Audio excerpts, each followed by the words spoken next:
আসসালামু আলাইকুম রহমতুল্লাহ। সৌদি আরবের রাজধানী রিয়াদের রিয়াদ মেট্রো ৬টি লাইনে যাতায়াত করে ট্রেনগুলো।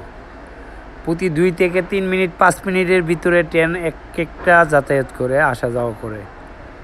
তবে আপনারা জানলে অবাক হবেন, সৌদি আরবের রাজধানী রিয়াদের ১ নম্বর যে লাইনটি সেটি হচ্ছে দারুল বাইদা থেকে আবদুল্লাহ সিটি পর্যন্ত।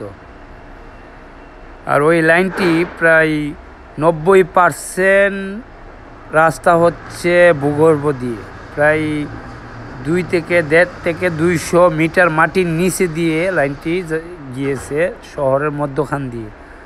কেউ বুঝতেই পারে না যে মাটির নিচে দিয়ে এত সুন্দরভাবে ট্রেনের রাস্তা কিংবা মেট্রোর লাইন করে রেখেছে।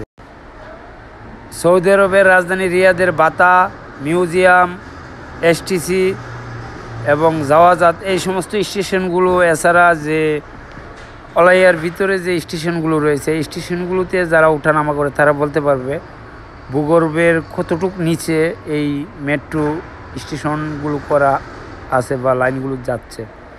তবে যে কোনো জরুরি প্রয়োজনে দেশের সৌদি আরবের রাজধানী রিয়াদে এই টানেলগুলো বা এই স্টেশনগুলো ব্যবহার করতে পারবে সৌদি গভর্নমেন্ট বা দেশের জনগণ। যে কোনো বিপর্যয়ে বা যে কোনো পরিস্থিতিতে এই জায়গাগুলো ব্যবহার করতে পারবে।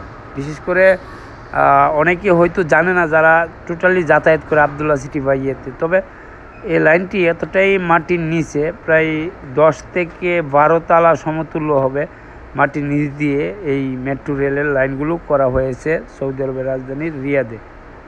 আর এই ট্রেন দিয়ে যাতায়াত করা খুবই কম মূল্যে যাতায়াত করা যায়। ২ ঘন্টায় মাত্র সৌদি রিয়ালে ৪ রিয়াল খরচ হয়। আপনি যে কোনো স্থানে যান না কেন ১০ বার ওঠা নামা করেন কোনো সমস্যা নেই। শুধুমাত্র একবার যদি ২ ঘন্টার ভিতরে আপনি কার্ড পাস করেন কিংবা আপনার যে এটিএম কার্ড রয়েছে বা ভিসা কার্ড রয়েছে, ক্রেডিট কার্ড রয়েছে, এই কার্ডগুলো দিয়ে আপনারা একবার পাস করলে ২ ঘন্টার ভিতরে আর পাস করার প্রয়োজন নেই বা আর ২ ঘন্টার ভিতরে আর আপনার কাছ থেকে টাকা কেটে নেবে না।